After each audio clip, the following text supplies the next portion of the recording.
Welcome to my YouTube channel R K math Guru में। आज हम लोग सिद्ध करने वाले सवाल को सॉल्व करेंगे जो कि परीक्षा में 5 नंबर के अक्सर और हमेशा पूछे जाते हैं। हो सकता है कि ये क्वेश्चन हूबहू पेपर में आ जाए। देखिए इसमें क्या क्या है। सिद्ध कीजिए कि √5 एक अपरिमेय संख्या है। तो हम इसको सॉल्व करेंगे, हल करेंगे। लिखेंगे कि अपरिमेय संख्या, तो हम हमेशा इसका क्या विरोधाभास मानेंगे कि मान लीजिए कि √ एक परिमेय संख्या, तो हमने लिखा माना √5 एक परिमेय संख्या है। अब हम लिखेंगे कि √5 बराबर, जब √5 को हमने माना कि परिमेय संख्या है तो परिमेय संख्या P/Q के रूप में होती हैं, P/Q के रूप में होती हैं, जहाँ Q बराबर नॉट इक्वल टू 0 व PQ सहभाज्य संख्या होती है, सहभाज्य संख्या होती हैं। अब ये सहभाज्य संख्या क्या है, तो आइए देख लीजिए। सहभाज्य संख्या उसे कहते हैं जो P/Q का मौसा अगर एक आता हो तो उस संख्याओं को हम सहभाज्य संख्या कहते हैं। जैसे 2/3 इनका मौसा क्या आएगा, 1 आएगा। 4/5 इनका मौसा क्या आएगा, 1 आएगा। ये संख्याएं क्या है, सहभाज्य संख्या हैं। जैसे 6/7 इनका मौसा क्या आएगा, 7। कोई दूसरा मतलब 2 या 2 से अधिक इनका कोई गुणनखंड नहीं है। उन संख्याओं को हम क्या कहते हैं, सहभाज्य संख्या कहते हैं। तो आई होप आप लोग को सहभाज्य संख्याएं समझ में आ गया होगा। ये रफ के लिए है, आप लोग को समझाने के लिए। आप लोग को सिर्फ इतना लिखना है। तो अब हम चलते हैं, सॉल्व करते हैं। हम लिखेंगे कि दोनों पक्षों का वर्ग करने पर, तो हम दोनों का वर्ग कर दे रहे हैं। √5 का वर्ग बराबर P/Q का वर्ग। अब देखिए √5 का स्क्वायर होगा 5, अब बराबर इसका स्क्वायर होगा P का स्क्वायर अपान Q का स्क्वायर, यही होगा। अब देखिए हम यहाँ से हम Q का मान निकाल लेते हैं, तो Q स्क्वायर बराबर P स्क्वायर अपान में 5। ये क्या है, Q स्क्वायर बराबर P स्क्वायर अपान में 5। ये हो जाएगा हमारा समीकरण नंबर 1। ये क्या हो जाएगा, समीकरण नंबर 1। हम इसको समीकरण नंबर 1 मानेंगे। और आपके बुक में एक प्रमेय दिया है कि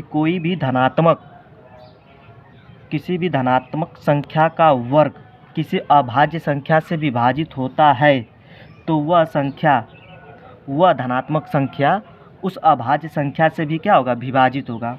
कहने का मतलब ये है कि किसी धनात्मक पूर्णांक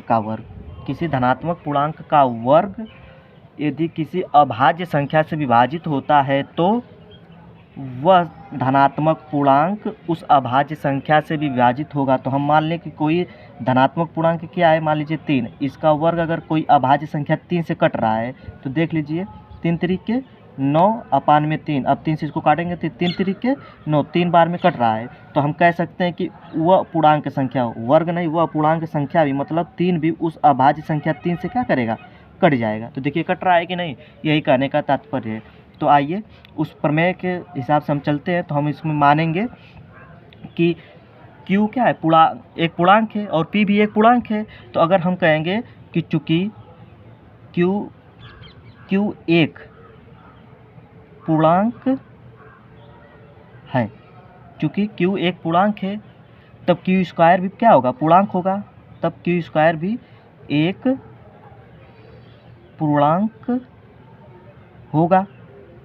अब देखिए जब Q स्क्वायर भी अगर एक पूर्णांक होगा तो ये क्या है, P स्क्वायर भी क्या होगा, एक पूर्णांक होगा। देखिए Q स्क्वायर भी एक पूर्णांक अगर होगा तो P स्क्वायर अपान 5 भी एक पूर्णांक होगा। तो हम लिखेंगे कि P स्क्वायर अपान 5 भी एक पूर्णांक होगा। जब Q स्क्वायर एक पूर्णांक है तो क्यू स्क्वायर के ही बराबर तो पी स्क्वायर 5 है, तो अभी एक पूर्णांक ही होगा, इसका मतलब उसका भी कोई एक कट कर मान आएगा। तो हम यह क्या लिख सकते हैं क्या कि जब पी स्क्वायर एक पूर्णांक होगा, तभी हमने प्रमेय बोला है कि जब पी धनात्मक कोई धनात्मक वर्ग किसी अभाज्य संख्या से विभाजित होता है तो वह धनात्मक भी अभाज्य संख्या से विभाजित होगा। तो इसका मतलब पी का स्क्वायर अगर किसी संख्या से विभाजित हो रहा है तो पी भी विभाजित होगा। तो हम कह सकते हैं कि p/5 भी एक पूर्णांक होगा, एक पूर्णांक होगा। इसका मतलब क्या है कि p जो है p5 से भाज्य है, p5 से भाज्य है। तो आइए अब हम निकाल लेते हैं। माना p/5 बराबर कोई मान लीजिए k1 मान आ गया। अगर हम किसी संख्या में 5 से भाग दे रहे हैं, कुछ आ रहा है, पूर्णांक आ रहा है, तो हम मान लेते हैं कि k1 आ रहा है। तो अभी इधर से हम क्या कर लेते हैं, k1 का मान निकाल लेते हैं, p का मान निकाल लेते हैं। तो p बराबर क्या हो जाएगा 5k1। ये क्या है समीकरण नंबर 2 हमारा इसी से सिद्ध होगा, अभी इसी से संख्याएं सिद्ध होगी। तो अब देख लीजिए, अब समीकरण नंबर 2 और समीकरण नंबर 1 है ना, तो अब हम लिखेंगे कि समीकरण नंबर 2 का मान, समीकरण नंबर 2 का मान समीकरण 1 में रखने पर, समीकरण 1 में रखने पर, तो आइए रखते हैं। क्या है समीकरण 2 का मान, समीकरण 1 का मान क्या है, क्यू स्क्वायर बराबर पी का स्क्वायर अपान में 5। तो अब हम पी की जगह उसका मान रख दे रहे हैं। तो क्यू स्क्वायर बराबर ये क्या है 5k1 है का स्क्वायर अपान में 5 हो जाएगा। आइए इस साइड सॉल्व करते हैं। क्या है क्यू बराबर, ये क्या है क्यू स्क्वायर बराबर 5k1 का स्क्वायर अपान में 5। तो अब हम लिखेंगे क्यू स्क्वायर बराबर क्या है 25k1 का स्क्वायर अपान में 5, 5 से कटेंगे तो 5 में कट जाएगा। तो क्यू स्क्वायर बराबर 5k1 का स्क्वायर, 5k1 का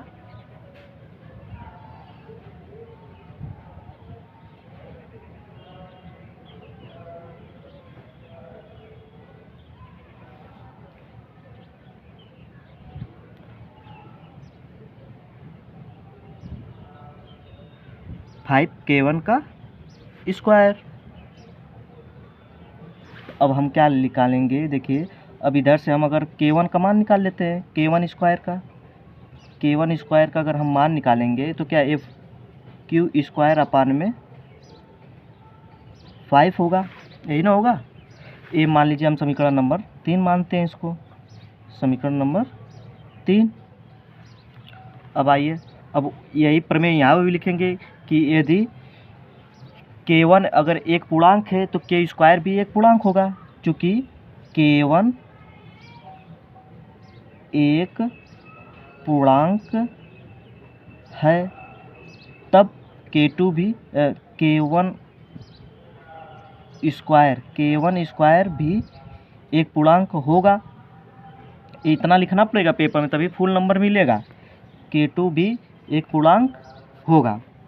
अब जब k स्क्वायर 1 भी एक पूर्णांक होगा तो इसका मतलब है कि क्यू स्क्वायर अपान 5 भी एक पूर्णांक है, एक पूर्णांक है। तब इसका मतलब क्या, जब क्यू स्क्वायर अपान 5 भी एक पूर्णांक होगा तो अब क्या क्यू भी तो एक पूर्णांक होगा। तो हम कह सकते हैं कि क्यू अपान 5 भी एक पूर्णांक होगा। और जब क्यू अपान 5 भी एक पूर्णांक हो तो इसका मतलब क्यू क्या 5 से भाज्य है। फिर क्या है क्यू अपान 5 एक पूर्णांक होगा। इसका मतलब है क्यू जो है 5 से भाज्य है। तो हम कह सकते हैं कि Q/5 बराबर, अगर हम किसी से भाग देंगे तो माना क्या आ जाएगा, जब हम माना अगर Q/5 से हम भाग देंगे तो मान लीजिए हमारा कोई पूर्णांक K2 आया, तो हम इधर से Q बराबर, हम Q का मान निकाल लेते हैं तो क्या है 5 K2 आया, यही ना। अब ये हो गया समीकरण नंबर 4। अब देखिए हम लिखेंगे अब यहाँ पर समीकरण 2 से समीकरण 4 की तुलना करने पर, समीकरण 4 की तुलना करने पर, तब समीकरण 2 क्या है, पीछे हमने लिखा है, आप देख लीजिए। समीकरण 2 किधर है, P बराबर 5K1 है, तो हम लिख देते हैं समीकरण 2 P बराबर 5K1। अब समीकरण 4 क्या है, Q बराबर 5K2। अब हमने क्या कहा था कि HCF P और Q का क्या एक पूर्णांक है, तो उनका HCF 1 आना चाहिए, तो लेकिन इनका HCF क्या आ रहा है, 5 आ रहा है, इनका HCF क्या आ रहा है, 5 आ रहा है। इन दोनों में क्या 5 कॉमन आ रहा है। और जबकि अगर कोई संख्या परमेय संख्या है तो उनका HCF क्या आना चाहिए, सभाज्य संख्याएं होनी चाहिए, उनका HCF 1 आना चाहिए। तो यहाँ पर तो 1 आ नहीं रहा है, तो इससे हमारा क्या है कि ये जो तुलना है क्या हो रहा है, गलत आ रहा है। जो हमने माना है कि 5a√5 एक अपरमेय संख्या है, तो हमने इसमें सिद्ध करना था कि 1 आना चाहिए, लेकिन यहाँ पर 1 आया नहीं, यहाँ पर कितना आया 5 आया। तो हम कहेंगे तब यह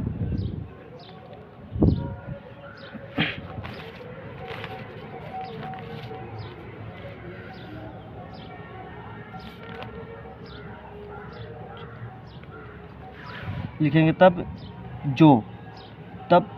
जो हमने विरोधाभास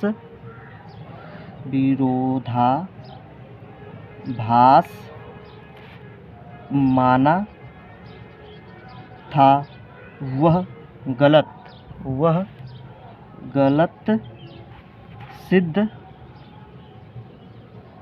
सिद्ध हुआ, अर्थात √5 एक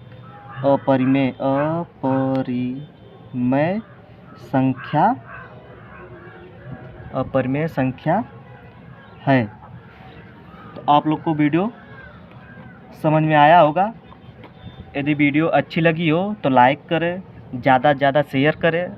चैनल पर पहली बार आए हो तो प्लीज़ चैनल को सब्सक्राइब कर दें। आप लोग से हाथ जोड़कर निवेदन है। जय हिंद।